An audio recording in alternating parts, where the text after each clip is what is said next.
What's going on? We're at Pierre's for the Fozzy show, and joining me now are the the girls, ladies. Sorry, they're not kids anymore. So from GFM, how you guys doing? We're good. Doing good. We're excited to play tonight. Yeah. So thanks for taking some time to chat with me. I know you guys are busy, so you. Still early on the tour, only the second show, right? Mm-hmm. So how was your first one in Detroit last night? It was super fun. Yeah. The only thing So when what was your reaction when Chris Jericho asked you guys to go on tour with him, and you found out that he asked you, but he was also a fan of your guys' music? It was just... At first, it was like we didn't really believe it. Yeah. Because we talked to him at Broad Days. We played a festival with him, and he got rained out because there was like tornado warnings and everything. Wow. And so everyone had to leave early, but he was able to watch our set, and the rest of the band watched our set as well. And they were all like filming and stuff. We're like, I really hope I don't fall over right now. Right. Oh, and so he came and talked to us after, and like it's the usual like, oh yeah, you're really great, we should keep up. We're like, oh yeah, everybody says that. But we're like, oh yeah, cool. And then like the next day he followed us on Instagram. We're like, wow, that's awesome. And then we get the call, and his booking agent, TKL, Dan DeVita, he was like, the guys in Fozzy really told me, like, they really want you to come on tour with them. And we're like... That's awesome. Oh, my word. Right. So now Dan is our booking agent as well. And so Chris kind of, like, was our like, gateway into a lot of stuff. That's cool. And he's super nice, too. It's not like a... he just got us on the tour, but he's asking us, like, how is everything? Like, we were talking before the show, and he's like, how was the crowd interaction? He's like, I can't wait to watch your set. Yeah. And he's just super supportive and is, like, that friends and family, like, team for this tour, so it's really cool. When we met up yesterday when he got to the venue, he's like, you guys have grown so much since the last time I saw you. And we're like, oh my word, what? It's only been like, you remember us? 6 months. That's really cool. Yeah, that'd be cool to find out he's a fan of your music, and your reaction was probably what anybody would be doing. Yeah. You know. So, for me as a fan of live music and photographer and stuff, I went through withdrawal when the whole COVID thing happened. You know. Mm-hmm. So how does it feel to be back on stage playing live in front of people?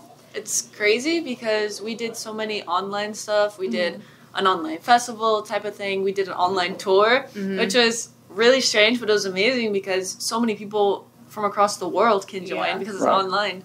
So being able to play again in front of so many faces and like see everyone, it's kind of like playing again for the first time because you're getting that adrenaline rush again. You're getting that, like, we're going on stage, you're getting ready to do it. And it's really cool and amazing. I'm really glad that we're able to come back out safely and just interact with everyone, especially after the set, because that's why we do what we do. Like, we're all Christians in the band, so we want to share our truth. We want to share the gospel. And so being able to speak with people after the set and be with them, be encouraging them, and just like praying for them or listening to their stories. It's why we do it. It's our passion to do it. So having that opportunity again really makes like it worth it, and Yeah. it is like really. We all get off stage, we get into the bus, and we're like all just genuinely happy because we did what we were meant, like we feel we're called to do. Yeah, and I That's think this cool. tour especially has been super, like, just refreshing because all last year when we were touring, it was still, the COVID thing was still kind of fresh and people Yeah. were still a little scared, and now people are coming in flocks. And so Right. like last night we're like, oh my word, there's so many people here. Yeah. And it's like getting back to like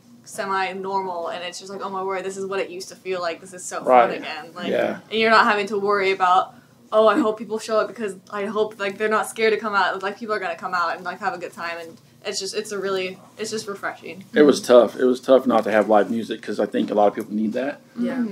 And some people use music to get through hard things and stuff like that. So, and for you three, playing the music and talking to people and stuff like that is probably what you guys like doing. So, so you just dropped a new track today off your upcoming EP that's due out in May, I think. Right? Yes. Am I right? I tried to do my framing my perception. Yeah. So what was that about? What's that song about?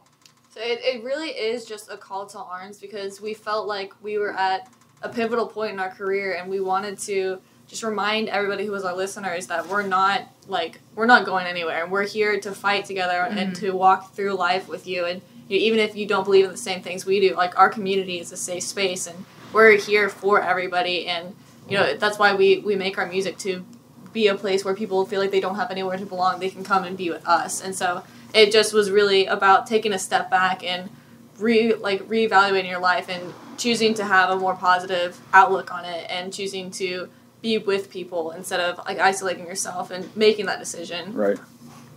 Awesome. Yeah, I made sure I pre-saved that last night on iTunes so I can try to listen to it today. But I really became a fan when I heard On the Inside, and I watched the video, and I'm like, is that girl screaming?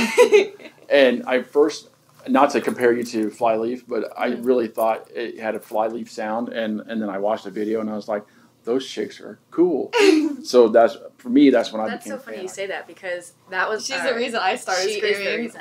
Lacey Starman Flyleaf. Okay. That's the whole reason. She's I going to started be screaming. here next month with Breaking Benjamin. Oh my goodness, yeah. I know, I'm excited. Yeah, we've played with her a few times, and so like every time she sees us now, she goes, "It's the girls!" And we're like, "Oh my word!" We thought we were really short because everyone, like, usually all the guys are, like, super tall. But we're, like, looking down to her. We're like, come here, child. But she's like a little fairy. I love her so much. Yeah, she's she's like just a little 5 tiny foot. thing, and Yeah. like when she screams, you're like, is that really coming out of her? Yeah, but it's super like I don't know, it's just surreal because it's people that we grew up listening to, and now they're like, "Oh my word, hey, it's nice to see you again." And she's like, "What?" Well, maybe next time you guys will be on the Winter Jam tour. Oh yeah. I was just there. They were just here, not like back in February. That'd be cool to see you guys there. Yeah, that's definitely Yeah. been a bucket list of ours. So Yeah. we're hoping one day. Yeah, hey, I think you will. I think you'll be headlining it someday. Oh, yeah. I know the fans are excited to hear more new material from you girls, and myself included. So, as well as the fans are here for sure, looking forward to your performance. So, like, what you guys are doing, like a acoustic set, right? Yes. And is that usually the VIP stuff? That's cool. We definitely like to do new things and things that no one will ever be able to see. We'd like to encourage everyone to like not go live, to kind of Make that experience exclusive. the exclusivity, because some of the acoustic songs we do, we don't play them live specifically to keep that VIP kind of secrecy. Gotcha. And we rechange all of the songs into like its own kind of vibe and energy. Yeah. And so when we play them, like we have the cajon, I have my acoustic guitar, and we're trying to get an acoustic bass too, so to have like that full sound. That full like ambiance and stuff. But I always love it because everyone has that chance to be like super intimate and Just to, like explain songs that and one-on-one. stuff. So, I've always liked bands and stuff that do acoustic sets other from their normal sets, because you can really see, like, hear their different talent besides playing like full instrumental stuff. And I always liked acoustic sets, and it just more, like you said, more intimate and stuff. Have you guys? You don't know if you'll have time, but have you got to go see Sweetwater? Oh Yeah. yes, we've gone a few times. We called our rep because Lou didn't have any backup like snare heads and stuff. We're like, can you bring us some snare heads? So he showed up like really early this morning. And they brought him. Yeah, that place is ridiculous. I used to work there, so I used to work in the warehouse, and like bands come in all the time, you know, and it's just ridiculous how much stuff they have. It literally, I think it could be labeled as like an amusement park because it has everything. And the workers, they have their own like spa and like doctor's office, cafeteria. Yeah, they have a doctor on site. They have the cafe, the coffee place. They have a gym. They have a haircut place. Oh my goodness. And then if you're working in the warehouse, they have like the full kitchen like that too. So like I spend so much money on food. My wife would be like, okay, you spent this much money, because it would come out of my check. Oh my goodness. You know, but it's been great talking to you girls, and I'm looking forward to seeing you guys perform, because I have not, first time, and cool. So I really glad I got the publicist Tori reached out to me and asked me if I wanted to talk to you guys. So yeah, we're super excited. We're excited to play with the legendary venue, like you were telling us earlier, and we just love any chance we can have interviews just to share who we are. So we're thankful to you. So the 22 is still young. So what's in store for the rest of the year for you three? Like we have a lot of stuff. So much. Awesome. We just announced the new EP is coming out in May, so there's definitely a lot. That's a new GFM sound, and we signed with Rockfest Records, our first record label, and they're distributing all the music for us, which is super cool. And they're like family too, so it wasn't like, oh, we don't know these people, we hope it works out. We were touring with 7 Day Slumber. Like they were the ones that brought us on our first tour. Brought us on our first tour, so it's just really cool how it's all full circle. And we have all our new instruments. We have Lulu's new kit that's shaped like a cupcake kit. Oh, that's cool. And only SJC picks like 1 or 2 kits, or especially kits a year, and they picked her. So she has like lights on it. It looks like the what is it, the Debbie cakes. The Hostess cakes. That's awesome. And then so that's why we throw the Hostess cakes, the actual cupcakes from stage too, on the inside shows because they're wrapped. Because usually we'll throw real cupcakes at festivals and they'll take it and smear them on each other and call it cupcake. But we figured for inside shows we don't want to cupcakes. Don't want to make a mess. I have my new guitar that's wrapped like in the Lisa Frank cheetah print, bright. Cool. It has the cupcake on it.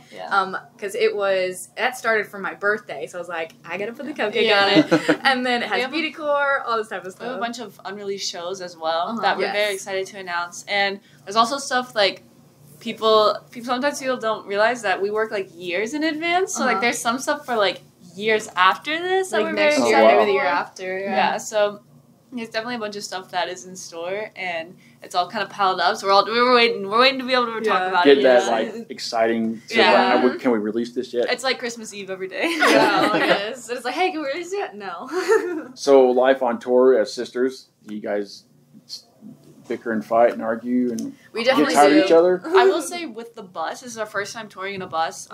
And so on tour with Fozzy, in the bus, it is so much easier because when you're in our van, it's like you're touching 24/7. Like there's no, you can't go to your room. There's no personal space. Like there's no alone time, and so you're just with each other 24/7. And plus, you have to get into hotels around like 1 a.m., get up around 5 a.m. to get back in the car. So it's very easier on us, like physically, mentally in the bus, because we can still we can get away if we want to. We can go hang out. We all get a lot of sleep, especially like our mom, who used to be our bus driver. Yeah, she's now never allowed to get sleep. So like she gets sleep, and we're able to have like a fridge, so we can have it. It's all the small things that really you don't have to stop. You don't get on edge as easier as like someone touch you and you blow up on them. Now it's like it's alright. We definitely realized that like even with that blessing, it still kind of like comes up, and we'll like blow up on each other because we don't want to be like, oh, we never fight, we're perfect. Like obviously no, we're sisters and we're all strong-headed. But we just have to realize we have to be humble and we have to apologize when we're wrong, and we have to be able to like call each other out. So it has to be done. That's awesome. That's the way sisterhood should be, especially siblings. Right. I don't know if I can be on the bus with any of my family, to be honest, but I'd make it work probably. Well, again, I thank you girls for joining me, and like I said, can't wait to see you guys play. So